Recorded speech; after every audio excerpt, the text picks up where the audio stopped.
নমস্কাৰ বন্ধুসকল, পুনৰ এটা নতুন ভিডিঅ'লৈ সকলোকে স্বাগতম জনাইছোঁ। আৰু আজি আমি উপস্থিত হৈছোঁ এই সমলয় মাহেকীয়া আলোচনীৰ সম্পাদক অৰুণ কোঁৱৰ ছাৰৰ ঘৰলৈ। তো আজি ছাৰৰ সৈতে বহুত কথা পাতিম। তো আজিৰ অনুষ্ঠানত ছাৰক স্বাগতম জনাইছোঁ।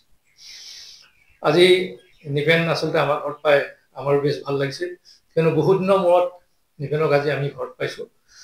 আচলতে বিগত সময়ত আমি এনেধৰণে বিভিন্ন ঠাইত গৈছিলোঁ আৰু প্ৰয়োজন সাপেক্ষে ভিডিঅ'বিলাক কৰিছিলোঁ, আৰু সেইটো স্মৃতি এতিয়াও মনত থাকে। আৰু সেয়েহে এটা নিজৰ কামৰ খাতিৰত তেখেতে গুৱাহাটীত থাকিবলগীয়া হৈছে বহুত দিন, সেয়েহে লগ পোৱা নাই। আজি দেওবাৰত আজি তেওঁক আমাৰ ঘৰতে পালোঁ। তো ছাৰৰ আমি আৰম্ভণি ষ্টাৰ্টিং সৰুৰ পৰা ষ্টাৰ্ট কৰিম। ছাৰে সৰুৰ পৰা কি ধৰণে একদিনলি সামাজিক ক্ষেত্ৰখনত, শৈক্ষিক আৰু সাহিত্য চৰ্চাৰ ক্ষেত্ৰখনত কেনেদৰে আগবাঢ়ি গ'ল, বিভিন্ন অনুষ্ঠান প্ৰতিষ্ঠানৰ লগত কি ধৰণে জড়িত হ'ল, তো আমি গোটেইখিনি আলোচনা কৰিম এই পডকাষ্টটোত। তো ভিডিঅ'খিনি চাই থাকিব একদিনলি, আপোনালোকে বহুত ধুনীয়া বাৰ্তা আপোনালোকে পাব। আৰু ছাৰৰ সৈতে বহুত কথা আমি খানি উলিয়াবলৈ গৈ আছোঁ। তো বহুত ইণ্টাৰেষ্টিং হ'ব। ছাৰ, এতিয়া আমি আপোনাক এই আলোচনাৰ মাজলৈ লৈ আনিছোঁ আৰু ছাৰৰ একদম আৰম্ভণিৰ পৰা আপোনাৰ আৰম্ভ কৰিম। ভাল কথা। আমাৰ ফালৰ পৰাও আন্তৰিক স্বাগতম জনাইছোঁ নিপেনৰ যি নিপেন ব্লগছ আছে।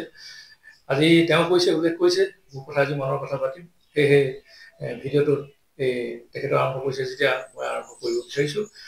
আমি আচলতে মোৰ জন্ম এই শিৱসাগৰ জিলাৰ নাজিয়া ৰজাপুৰ গোহাঁইগাঁৱতে জন্ম হৈছিলে, আৰু তাৰ পাছৰ পৰা মই দাঁতিকাষৰীয়া গাঁৱৰে এখন LP স্কুলত মই প্ৰথম মোৰ ৰাতিপাঠ আৰম্ভ হৈছিলে। তাৰপিছত তেনেধৰণে মই হাইস্কুলীয়া জীৱনটো মোৰ নাজিয়া বইজ হাই ছেকেণ্ডেৰীত মই কৰিছিলোঁ, আৰু মাজতে অলপ সময় লিডুৰ এখন হাইস্কুললৈ গৈছিলোঁ আমাৰ দেউতাৰ কৰ্মসূত্ৰে খাতিৰত। তাৰপিছতে মই গড়গাঁও কলেজত পঢ়িলোঁ, আৰু তাৰ পৰা গড়গাঁও কলেজৰ পাছৰ পৰা আকৌ মই যি আমাৰ কৃষ্ণকান্ত সন্দিকৈ ডিষ্টেঞ্চৰ আছে, তাৰ পৰা আমি MA কৰিলোঁ। আৰু ঠিক তেনেধৰণে মোৰ এটা শৈক্ষিক জীৱনটো তেনেধৰণে মই পাৰ কৰিলোঁ। ছাৰ, আপোনাৰ শৈক্ষিক জীৱনটোৰ কালচোৱাত আপোনাৰ সাহিত্য চৰ্চা আৰম্ভ হৈছিল কেনেকৈ কি অলপ? হয়, নিশ্চয় নিশ্চয়। আচলতে কি কথাটো সোধাৰ লগে লগে মোৰ মনতো এটা খুব ধুনীয়া এটা স্মৃতি মোৰ মনলৈ আহিছে। কিয়নো যেতিয়া মই নাজিয়া হাই ছেকেণ্ডেৰীত পঢ়ি আছিলোঁ, ক্লাছ 6ত আছিলোঁ, আৰু 6ত থাকোঁতে যিখন আমাৰ দৈনিক জনমভূমি যিখন বাতৰি কাকত আছিলে, সেই বাতৰি কাকতৰ এটা পৃষ্ঠা শিশুসকলৰ কাৰণে, অসমীয়াসকলৰ কাৰণে এটা পৃষ্ঠা, এটা দেওবাৰে তেওঁলোকে এটা পৃষ্ঠা দিয়ে। আৰু সেই পৃষ্ঠাটোত মোৰ এটা আচলতে একেবাৰে সৰু লেখা, সামান্য লেখা এটা তাত প্ৰকাশ হৈছিল। সেইটো হ'ল মনোবল বুলি এটা ঠিক প্ৰবন্ধ আকাৰে এটা লেখা তাত প্ৰকাশ হৈছিল। ছাৰ, আমি এতিয়া ক'ৰ পৰা আৰম্ভ কৰিম? আপুনি বৈবাহিক জীৱনৰ পৰা আৰম্ভ কৰিম। আচলতে গোটেইখিনি মনৰ কথাখিনি কৈছোঁ যেতিয়া মোৰ ঘৰুৱা পৰিৱেশৰ কথাও অলপ ব্যক্ত কৰিছোঁ। আচলতে মই বিবাহ পাশত আবদ্ধ হৈছিলোঁ 2001 চনত। তাৰ পাছৰ পৰা আমাৰ ভগৱানৰ কৃপাত সুন্দৰভাৱে পৰিয়ালটো আমি আগবাঢ়ি গৈ আছোঁ। আমাৰ এটা আন্তৰিকতা মৰম চেনেহৰ মাজেদি। আৰু আমাৰ এগৰাকী কন্যা আছে, কন্যা বৰ্তমান অধ্যয়ন কৰি আছে, আৰু অকণমান কিছুমান সাংস্কৃতিক ক্ষেত্ৰত জড়িত হৈ থাকে, ভাল কৰে সেইবোৰ কাম পঢ়াৰ মাজে সেইখিনি কৰি আছে। তাইৰ নাম উজ্জীৱিতা কোঁৱৰ। কেতিয়াবা তাৰ নৃত্য নিশ্চয় দেখা পাব। সেইখিনি মোৰ পৰিয়ালৰ বৰ্তমান মোৰ পৰিয়াল।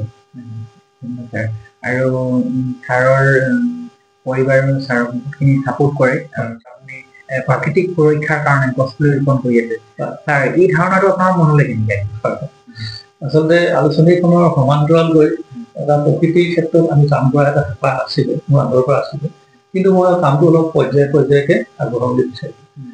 2018 চনত যেতিয়া আলোচনীখন জন্ম দিলোঁ, তাৰপিছত এজনকৈ যেতিয়া আমাৰ লগত বহুজন যেতিয়া লগ হ'ল, আৰু বিভিন্ন আমি পাঠকৰ সহায় পালোঁ, হোৱাৰ পাছতে আমি প্ৰায় আমাৰ যেতিয়া 7 বছৰ হৈ গ'ল, 7 বছৰৰ পাছত আচলতে মানুহৰ মাজত এটা স্থিতি ল'বলৈ আৰম্ভ কৰিলে সমলয় আলোচনীখনে। তেতিয়া লোৱাৰ পাছতে এটা আত্মবিশ্বাস আহিলে, কামৰ পাছতে এটা আত্মবিশ্বাস আহে।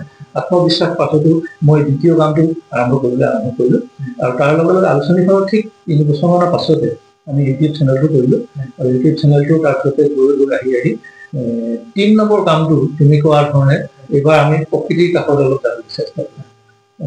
আৰু সেয়েহে আমি ভাবিলোঁ কি হ'ল আমি এতিয়া ইতিমধ্যে সকলোৱে গম পাইছোঁ উষ্ণতাৰ যিটো আমি তাৰতম্য হৈছে অস্বাভাৱিকভাৱে তাৰতম্য এটা হৈছে উষ্ণতাৰ আৰু বিগত সময়ত 40ৰ পৰা 45ৰ ভিতৰত তাপমাত্ৰা হোৱা দেখা গৈছে আৰু তেনেকৈ যদি হৈ থাকে বছৰ বছৰ হৈ থাকে তেতিয়াহ'লে আমাৰ এই প্ৰকৃতিৰ অৱস্থা কি হ'ব আমি গোটেই জীৱকুল জীয়াই থকাৰ কাৰণে এটা প্ৰত্যাহ্বান আহিব তেনেকৈ ভাবিলোঁ আমি সৰু সৰুকৈ প্ৰচেষ্টা ল'ব পাৰোঁ ইমান ডাঙৰকৈ কৰিব নোৱাৰোঁ কিন্তু এতিয়া যদি সকলোৱে নিজকে লওঁ তেতিয়াহ'লে এটা হয়তো কিবা এটা ফল ফুলিব পাৰে সেয়ে আমি গছ পুলি লোৱাৰ কথা চিন্তা কৰোঁ আৰু প্ৰথম অৱস্থাত বিভিন্ন স্থানত ৰুলোঁ যদিও আমি আচলতে তাক সুৰক্ষিত ভালভাৱে কৰিবলৈ অসমৰ্থ হ'লোঁ কাৰণ বিভিন্ন কথা থাকে সেই তেনেধৰণে তাৰ পাছতে মনত পেলালোঁ নহয় আমি এটা ধাৰাবাহিকভাৱে নামঘৰত আমি নাৰিকল পুলি ল'ম আৰু তাৰ পৰা তেনেধৰণে আমি নাৰিকল পুলি ৰুবলৈ আৰম্ভ কৰিলোঁ আৰু আহি আমি বহুকেইটা নামঘৰত ইতিমধ্যে আমি নাৰিকল পুলি ৰোপণ কৰিলোঁ আৰু খুব ধুনীয়াভাৱে এটা সংৰক্ষিত তেওঁলোকে কৰিছে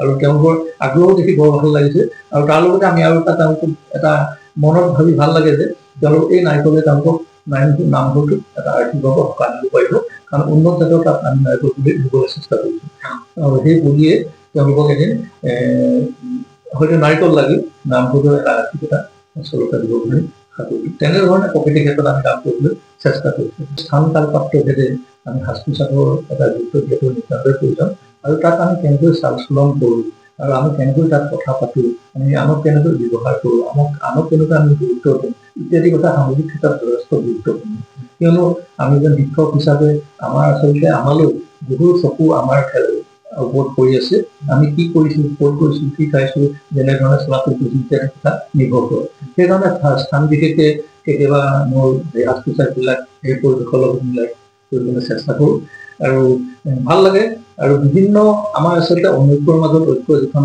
সমগ্ৰ ভাৰতবৰ্ষ যিটো ইউনিটি কনচাৰ্ট বুলি কোৱা হয় গতিকে এই অনৈক্যৰ মাজত অনৈক্যৰ দেশখনত আমি জন্ম দিওঁ আচলতে আমি সকলোৱে এজন সৌভাগ্যৰ কথা ভাৰতৰ পূৰ্ণভূমিত জন্ম লাভ কৰোঁ আৰু ইয়াত ইমানেই ধৰ্মাৱলী মানুহ আছে সকলোৱে দেখিছোঁ তাৰ মাজতে যে আমাৰ ঐক্যতাটো বজাই ৰাখিব পাৰিছে দেশখনে সেইটো বহুত ডাঙৰ কথা আৰু সেই ক্ষেত্ৰত আমি সমলৰ ক্ষেত্ৰতো মই এই কথাটো খুব অন্তৰ্কৰণে চিন্তা কৰোঁ যে আমি সেয়েহে বিভিন্ন ধৰ্মাৱলী বহুত জাতি জনগোষ্ঠীৰ মানুহ আমাৰ সমলৰ লগত জড়িত হৈ আছে আৰু সকলোকে আদৰি আমি এটা এখন পতাকাৰ তলতে যাতে থিয় হ'ব পাৰিছোঁ সেইটোৱে মোৰ ভাল লাগে এইটো আমাৰ ভাবোঁ অন্তৰামীয়া সমন্বয়ৰ বাৰ্তা হৈ দিবলৈ চেষ্টা কৰিছোঁ আৰু আপোনাৰ ইউটিউব চেনেলটো কিমান আগবাঢ়িলে আমাৰ অলপ দৰ্শকক জানিব বিচাৰিম এতিয়া ইউটিউবৰ কথা যদি সুধিছে নিশ্চয়তো ক'বই লাগিব আচলতে মূল আমাৰ কাম কৰাৰ এটা যিটো মূল লক্ষ্য আছিলে সেয়া হ'ল আমাৰ সমলয় আলোচনীখনৰ হৈ আমি কাম কৰা তাৰ পেৰেলেলি আমি সমলয়ত বিভিন্ন অনুষ্ঠানবিলাক কৰোঁ আৰু অনুষ্ঠানবিলাক কৰাৰ পাছতে মই ভাবিলোঁ এইবিলাক অলপ সংৰক্ষণ হৈ থাকক কাৰণ ভৱিষ্যতে যদি তথ্য আৰু নথি থাকে তেতিয়াহ'লে হয়তো উঠি অহা চামে তাৰ পৰা এটা বাৰ্তা তেওঁলোকে পাব সেইকাৰণে এইবিলাক ধ্বংস হ'বলৈ নিদি মই ভাবিলোঁ সেইবিলাক সংৰক্ষণ কৰিব লাগে তাৰ ফলশ্ৰুতিতে সমলয় নামৰ ইউটিউব চেনেলটো জন্ম দিলোঁ আৰু জন্ম দিয়াৰ পাছৰ পৰা তেনেধৰণে প্ৰথম দিন চলি গৈ আছিলোঁ আমি অকল সেইবিলাক হৈ দিছিলোঁ তাৰপিছতে এনেকৈ গৈ থাকোঁতে কেইটামান বছৰ পাৰ হৈ গ'লগৈ মই ইউটিউবৰ ক্ষেত্ৰত ইমান গুৰুত্ব দিয়া নাছিলোঁ তাৰপিছতে মাজে মাজে প্ৰয়োজনীয়ভাৱে তাত অলপ বেলেগ ভিডিঅ' অলপ তাত সংলগ্ন কৰিবলৈ চালোঁ আৰু চোৱাৰ পাছতে দেখিলোঁ আচলতে মানুহে আদৰি লৈছে আদৰি লোৱাৰ পাছতে আৰু তেনেধৰণে আহি যেতিয়া আমি 1000 যেতিয়া ছাবস্ক্ৰাইবাৰ যেতিয়া কমপ্লিট কৰিলোঁ তেতিয়া মনতে ভাবিলোঁ মই এটা নিৰ্দিষ্ট এটা থিম লৈ কাম কৰাটো মোৰ ভাল হ'ব সেই তেতিয়া ভাবিলোঁ সমলয় চেনেলটোত আমাৰ অনুষ্ঠানৰ প্ৰগ্ৰেমবিলাক থাকে তাৰোপৰি মই অলপ মটিভেশ্যনৰ ক্ষেত্ৰত কাম কৰিবলৈ মই চেষ্টা কৰিম আৰু বহুত আগৰ পৰা এটা হেঁপাহ আছিলে আচলতে এখন মানুহৰ লগত সংস্পৰ্শ কৰিবলৈ হ'লে ইউটিউব এটা চেনেল অতি গুৰুত্বপূৰ্ণ এটা প্ৰভাৱ পেলায় সেয়েহে তাৰ মাজেদি মই মটিভেশ্যন ভিডিঅ'বিলাক দিবলৈ চেষ্টা কৰিলোঁ আৰু সেই মটিভেশ্যন ভিডিঅ'বিলাক আচলতে নতুন চামে খুব আগ্ৰহেৰে আদৰি লোৱাত মোৰো ভাল লাগিলে আৰু তেনেধৰণে ভিডিঅ'বিলাক দি গৈ থাকিলোঁ আৰু ঠিক তেনেধৰণে গৈ আমাৰ সময়ত চেনেলটো মনিটাইজো হ'ল আৰু বৰ্তমান আমাৰ প্ৰায় ধৰক 4000 ওচৰ হ'ব হৈছে ছাবস্ক্ৰাইবাৰ ইমানখিনি হৈছে তাৰ উপৰিও আমাৰ ধৰক আমি প্ৰথম মনিটাইজ হোৱাৰ বছৰৰ পৰা যিটো আমি ইয়াৰ পৰা পে'মেণ্ট যিটো পায় সেই পে'মেণ্টটো এতিয়ালৈকে আমি পোৱা নাই, কিন্তু পাৱাৰ পৰা এটা পৰ্যায়লৈ প্ৰায়খিনি আগবাঢ়িছে।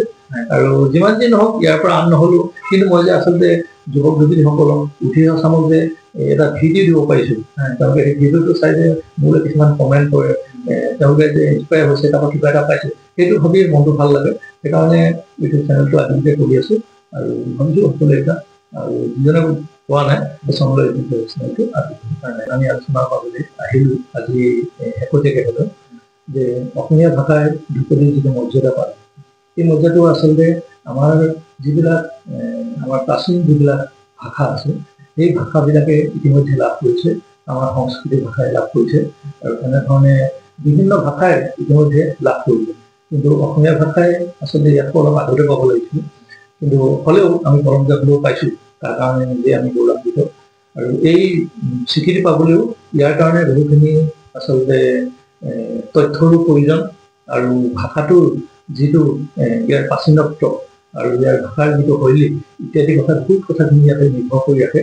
আৰু কিন্তু আমি অতি কৃতজ্ঞতাই জনাব বিচাৰিছোঁ, যিসকল বিগত সময়ত আমাৰ ভাষা সংস্কৃতিৰ কাৰণে, অসমীয়া ভাষা সংস্কৃতিৰ কাৰণে যিসকলে ত্যাগ স্বীকাৰ কৰিব।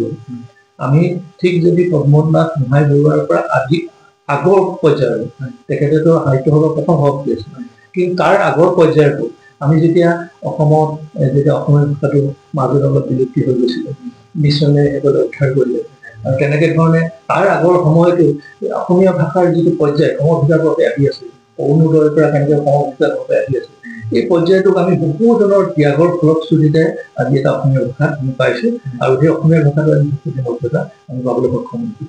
আৰু তাৰ কাৰণে মই অতি আন্তৰিকতাই অন্তৰে সকলোকে মই শ্ৰদ্ধা নিবেদন কৰিছোঁ, যিসকল আমাৰ পৰা হেৰাই গ'ল, ভাষাটোৰ কাৰণে বহু কষ্ট ত্যাগ কৰি আমাৰ পৰা গুচি গ'লগৈ, তেওঁলোকক আজি মই অন্তৰে শ্ৰদ্ধা নিবেদন কৰিছোঁ। আৰু আমি আচলতে আজি গোটেই বিশ্বতে অসমীয়া ভাষা এজন অসমীয়া হিচাপে যদি মৰ্যাদা পোৱাৰ লগে লগে আমি সাহসেৰে আৰু গৌৰৱে আমি থিয় হ'বলৈ সক্ষম হৈছোঁ, আৰু সেইটো আমাৰ কাৰণে অতি সুখবৰ বুলি মই ধন্যবাদ ছাৰ, ইমানখিনি কথা জনালে। ৰাতিপুৱা ছাৰ আপুনি মৰ্ণিং ৰাতিপুৱা কেইটাত আপুনি উঠে ৰাতিপুৱা? ঠিক 5টা আৰু 5:30 বজাৰ মাজত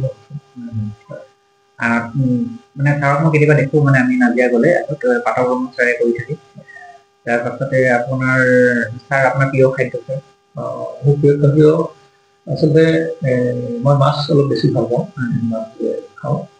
তাৰপিছত সাধাৰণতে নিৰামিষ আহাৰো মোৰ ভাল লাগে, নিৰামিষ আহাৰ অলপ যিটো চব্জি অলপ বেছি থাকে, আৰু তাতে টেঙা থাকিলে ভাল লাগে। গান গান গান শুনো, গান আগতে মই আচলতে হ'ল আজি প্ৰায় 10-8 বছৰ হ'ল, এতিয়া নিজে অলপ গাইছিলোঁ আৰু শুনো। গান কাৰণে এইটো এটা হেৰি হয়, কি কয়, থেৰাপি আচলতে, গানৰ থেৰাপি বুলি ক'ব পাৰি। যি নিসংগ মুহূৰ্তত গান শুনিলে ভাল লাগে, আৰু গানে আচলতে মাইণ্ডটো খুব এটা শৃংখলাবদ্ধতা আনে, সেইকাৰণে মই গান শুনি ভাল লাগে। যেতিয়া মানুহ এজনৰ যেতিয়া মনত নেগেটিভভাৱে যেতিয়া থাকে, বা গোটেই এনভাইৰনমেণ্টটো যেতিয়া নেগেটিভ হৈ থাকে, তেতিয়া এজন মানুহে প্ৰকৃতিৰ মানুহে আচলতে সান্নিধ্যলৈ গুচি যাব লাগে। যদি তেওঁ মুকলি এখন পথাৰলৈ গুচি যায়, বা পাহাৰৰ কিনাৰলৈ গুচি যায়, এনেকুৱা পথাৰলৈকে গুচি পঠিয়াই, তাৰ আচলতে সদায় এটা পজিটিভ ভাইব্ৰেশ্যন তাত থাকে। সেই সময়ত যদি অকণমান সময় যেতিয়া তাত থিয় হৈ দিয়ে, তেওঁ মানুহজনৰ আকৌ পজিটিভ এটা ভাইব্ৰেশ্যনে মানুহজনক পজিটিভ মাইণ্ড কৰি দিয়ে। সেই কথাটো আচলতে মই এটা চৰ্চাৰ ফলত, অধ্যয়নৰ ফলত সেই কথাটো গম পালোঁ। সেয়েহে মই প্ৰকৃতি মুহূৰ্তৰ তেনেকুৱা কাজ কৰিলে মই কেতিয়াও বুজি যাব বিচাৰোঁ, কাৰণ মানুহৰ মনটো কেতিয়াবা, ময়ো কেতিয়াবা নকওঁ যে কেতিয়াবা অকল পজিটিভ ভাৱে থাকে। আচলতে মানুহৰ মনটো এনেকুৱা ধৰণৰ, পানী যেনেকে ওপৰৰ পৰা সদায় তললৈ গৈ যাব বিচাৰে, ঠিক তেনেধৰণৰ মানুহৰ মনটো আচলতে নেগেটিভ কথাবিলাকে মানুহক বেছি আকৰ্ষণ কৰে। যিখিনি নিউজৰ পৰা দেখা হ'ল, মানুহ কেতিয়াবা মন এনেই বহি থাকিব দেখি নেগেটিভ কথাৰে মানুহৰ মনত টানি টানি ধৰে কিছুমান, সেইটো মানুহৰ সহজতে এটা প্ৰবৃত্তি, আৰু তেতিয়া তাৰ পৰা কেনেকৈ আমি উঠি আহিব পাৰিছোঁ, সেই কথাবিলাক মই লাহে লাহে চাবলৈ চেষ্টা কৰিলোঁ। আৰু তাৰ পৰা বিশেষকৈ যিটো বৌদ্ধ দৰ্শন, বৌদ্ধ দৰ্শনে মোক বহুভাৱে আকৃষ্ট কৰে। তাত যিটো প্ৰেম আৰু কৰোণাৰ যিটো এটা প্ৰভাৱ, সেই প্ৰভাৱটো মোৰ জীৱনত আচলতে মই হৃদয়ন কৰিবলৈ চেষ্টা কৰোঁ।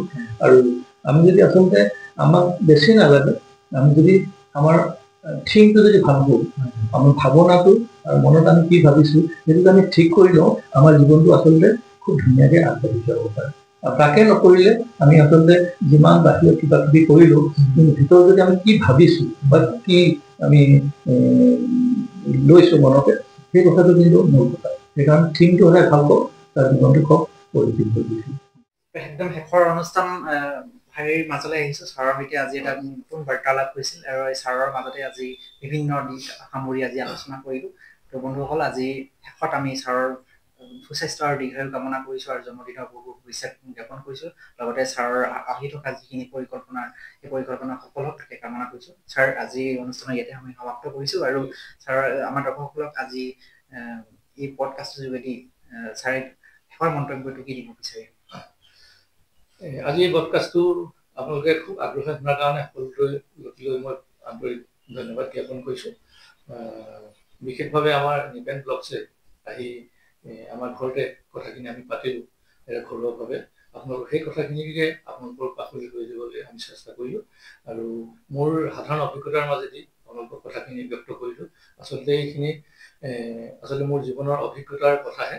ইয়াত হয়তো ইফাল সিফাল হয়তো হ'ব পাৰে, তথাপি অভিজ্ঞতাখিনিকে মই আচলতে হুবহু প্ৰকাশ কৰি পিনে এই ভিডিঅ'টোত ক'বলৈ চেষ্টা কৰিলোঁ, আৰু যিখিনি আমি ইতিমধ্যে কৰি আছোঁ। আৰু আগন্তুক দিনত আমাৰ পৰিকল্পনাৰ কথাও আপোনালোকক ব্যক্ত কৰিলোঁ। নিশ্চয় আপোনালোকৰ সহযোগিতা আমি কামনা কৰিছোঁ।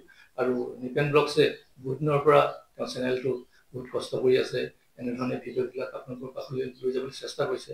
সেইকাৰণে নিশ্চয় নিপেন ব্লগছক আপোনালোকে আদৰি ল'ব আৰু পৰাপক্ষত আপোনালোকৰ বন্ধু বান্ধৱী সকলোলৈ নিপেন ব্লগছৰ চেনেলটো আপোনালোকে ভাৱ বিনিময় কৰি তেওঁলোকলৈ শ্বেয়াৰ কৰি দিলে আমি সুখী হ'ম। পুনৰ সকলোলৈ